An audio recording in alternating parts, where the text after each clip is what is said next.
And there was this really interesting sweep, basically, or a screening of websites done by the EU Commission and national consumer authorities in 2021, where they basically looked at a number of websites to see like how many of them fell into the category of greenwashing. Oh, And wow. this is, Okay. yeah, so now we're gonna have a bit of a spoiler moment because I take this question with me when I'm doing workshops about greenwashing, and I make my Yeah. students guess like the percentage of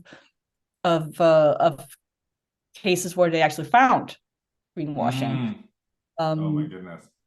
yeah, so it turns out that in 42% of the Mm. websites that the EU Commission looked at here, it was deemed that there was exaggerated, false, or deceptive claims that could also possibly generate unfair commercial practices under the EU rules. Wow.